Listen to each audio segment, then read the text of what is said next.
Seems legit. Hello again, Legitimates. Today I am playing with another laser. This is the Wainlux K10 laser. I actually think that this is the perfect laser for someone who wants to just laser engrave, mainly wood and leather. It is small, it is compact, it is super handy to just pack up and take with you on a trip or just set up anywhere. Now, it's got the power button on the top, as you can see, and then it's got this protective screen so you don't have to wear glasses while using it, and there's an 8 centimeter space to do engraving. Alright, so this is my first ever engraving. I have no idea really what the settings need to be. I have written I am a peg, and I'm just doing the previews. Now you can see I can go a bit bigger. So we're going to make it pretty big. I'm also just going to do an outline to begin with. I can also see that my peg is slightly crooked. So the light still stays on when I open it, but you can't hit preview until the lid closes. So it's like a safety guard, so you can't hurt yourself. I appreciate that. Yeah, that looks good. So currently my settings are 5,000 at 80% power. I think I'm going to put that up to 100% power, and I'm going to do 1,000. Because, you know, I have no idea. So let's just go start. And here it goes. It's pretty quick. I appreciate that. Now again, you shouldn't be doing this inside. I am because it's hot today, but whatever. So that's all done. You can lift this up. And it did in fact mark and says I am a peg. I appreciate that. It's got a little glitch line, but that's actually the font that I picked. So that line is meant to be there. Let's do the same thing again, but I'm going to fill the area. So instead of line, I'm going to put fill.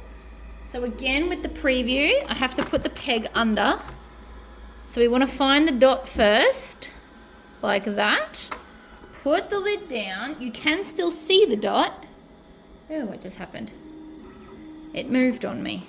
I thought it did. I thought it was weird it was all the way over there, but whatever. Try again. Preview. My peg is crooked. That is something I need to work on. Alright, let's do a full fill. So that's going to completely colour it in. Waiting for my laptop to reload. I did remember that I still have the filter from the last Wainlux one, and I just like to point out that it does fit perfectly. So now I can play with this inside without smoking or stinking out my house. There will be a link for that as well. But hopefully my laptop will restart soon and we can continue on. Alright, it is a little bit noisier with the filter, but it's still not very noisy at all. I need to find where my dot is so that I can line it up. Now you can adjust it up here. You can screw it in and out to make, and the idea is you want to make the world's smallest dot. So you can see how it's gone blurry. That's because the dot's too big. So we need to hone it in to be the smallest dot possible, which looks like there, which is where I had it, but I'm just showing you. So it's just a little, see that? You just twist it until it looks like the smallest dot possible. Then we're gonna preview that again, and hopefully this time it's gonna go. Ah, see, I just have to restart my laptop. So this is the same settings as my other peg that I did. And it's doing the whole line across. So it started at the bottom of the G and then the P, and now it's doing the full line. So this is how you can do like a full color in. You just hit the word fill. So the program is very easy to use. I've got a few items. The pegs were just a fun thing to play with. I've obviously done different font as well. This font, if anyone's interested, is called Blacklisted. It's from the movie Blacklist. Funny about that. This one's just like a normal standard kind of a font. Nothing terribly exciting about it, but I still just wanted to... Okay, so it's all done. That was pretty quick. and it now says, I am a peg. It is not too deep, but I mean, it's deep enough. So that worked out really, really well. Now that we've done that, I'm going to import a picture. So this is a grey painted coaster and the back of it is wood. You can get these from Kmart. They are very cheap. So the first thing I'm going to do is just chuck it in, and I'm going to hit preview just so it moves to where I'm going to need it. So you can see that there's a line. That's really, really small. Let's definitely make it bigger. Preview again. And I can still go bigger. Preview. I mean, I could keep going bigger and bigger and bigger. So what the idea is, though, is the peg and this are a little bit of a different height. So we just want to fiddle with the twisting until it's the smallest dot possible. So that looks like there is the smallest dot.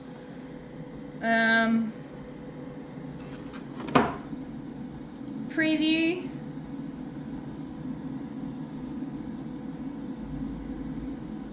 It's thinking. It's because I had the lid still slightly up when I clicked preview. It doesn't like that, so don't do that. That was a me fault, not its fault. So that looks pretty good. So this is just a picture. It's a JPEG. I haven't turned it into an SVG or anything. I've just saved this picture from the internet, and off we go.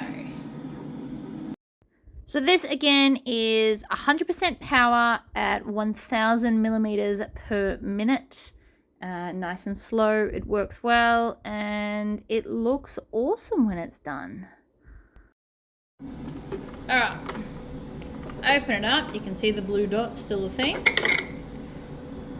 That's the engraving. So that's pretty good. And you can see, like, there is a bit of a divot. There's not too much, but that's all right. That's still super cute. I probably should have made him bigger, but for the purposes of testing it out, super, super cute. And then I can just put, like, no problema around it or something funny. The next thing I want to try out is a leatherette patch. These are designed to be engraved on, so it is a faux leather. It's not real, but again, you are meant to laser it. But what I'm going to do is set it up so it's going twice as fast as the other one. All right, so I think I've managed to get it centered. I think. Sometimes it's really hard to see the dot. All right, I think we're good. So I've just set it to line so it's nice and quick. I'm gonna again go up to 100 power, and this time I'm gonna do 2000 speed because we don't need it to be as deep as the wood. So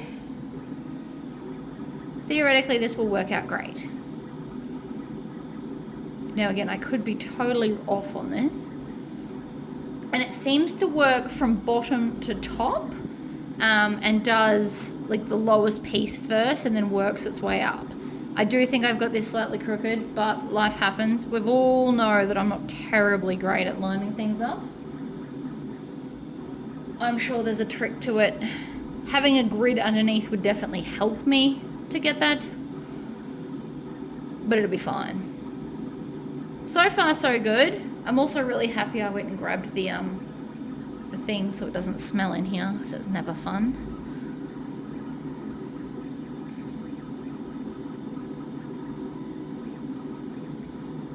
It's nearly finished. It's only got the word Beely up the top now.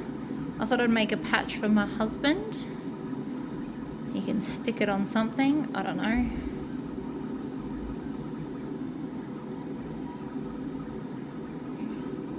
But it is looking good. And it's done. So we'll just double check it, but look at that. So that's 2000 millimeters per minute at 100% power. So you can see it has gone in. And again, I am just slightly off center. We can't all be cool, it's fine. So far, so good with all the lasering. It does wood and this quite well. Now I've got one more thing I want to try. This is a thicker wood, or a different type of wood. So we're going to write some kind of funny cheese saying. It's also taller, So I need to be able to set that up as well. So find the dot, twist it, so it's gone back to its home position. We're just gonna twist it until the dot gets as small as possible. So it looks like I don't have to do a lot, even though I did a lot of twisting then. It's pretty much back where it started, which is kind of good. So that's a really, really small dot. So I'm gonna put this in here because that's how it has to sit. It can't sit kind of anywhere else. Pop the lid down and then go and pick a design. All right, I've written "It's gooder to meet you" because I think I'm funny.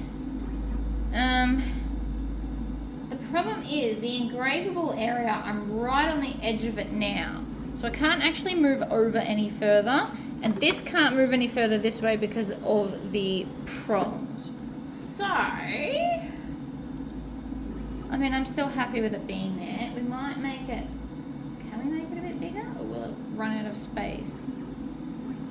No, that's good. All right, so again, I have done the settings at 1000 millimeters per minute at 100% power. I just want to see how this differs in thickness of engraving. I've sped this up just because otherwise we'll be here for a while. But again, this did not take very long to engrave, and I'm quite happy with the small font and how good it actually looks. So you'll see it in a second. And that's it. So it is, let me turn off all the noise.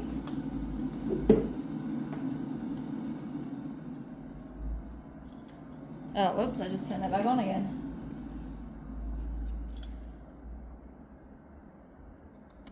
You can hear that it has engraved enough. You never want this too deep because it's food related and food could get stuck. But I really like how that is. I don't know if you stab Gouda cheese or not. I just felt like doing it. So I would really, really recommend this for people who just want to engrave stuff. You don't have to have a huge thing. This is super, super portable. Like, it's the width of my hand.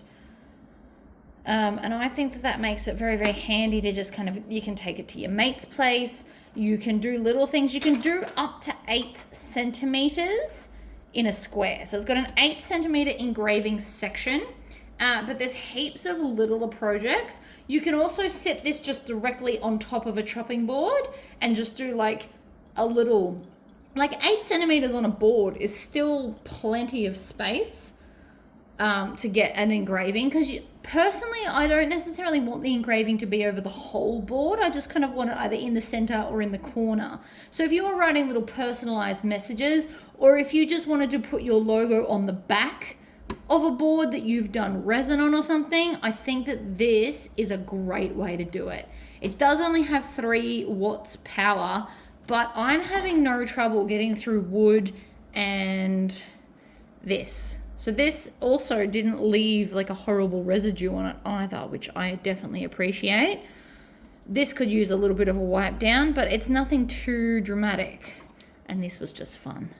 So you could turn it, you could make games and laser anything. So just littler things. So if you're just more into the hobby of it and you like the idea of being able to laser, this is super affordable, super portable. If you want to play with it inside, if you live in like a super cold climate or a super hot climate, you may want to invest in the filter just so you can have it inside. It does make it much nicer. So right outside at the moment, I think it's about 34 degrees and very humid. So I'm inside with the air conditioner. It is making it much more pleasant to make these things. I'm not like impatiently waiting for it to finish so I can move. But no, I'm quite happy with the engraving abilities. It's also got very fine detail. So the bigger the laser, the more detail you lose. So that the higher wattage, you lose some of the details. I think that that's really, really nice. Like even that one, it's meant to have that glitch run all the way through it, and I think it's done a good job of that. One last little tip, to be able to see where you're engraving, if you can't see the dot, you put your finger at the back on the sensor where I've got my finger now, and then you can preview and see the dot much clearer. Because it's an orange sealed and I was trying to do it on red, I really couldn't see the dot. Now, unfortunately, this is a metal tag and I did not get a nice dark engraving. I did try 100% power and 100 millimeters per minute, but it just didn't get a good engrave. In saying that though, this laser does work amazingly well for leatherette and wood, so I would highly recommend it if you wanted to do either of those things. I believe you can also engrave paper and stuff. I do see that that would work out well also. But if you liked this video, please give it a like. See you guys.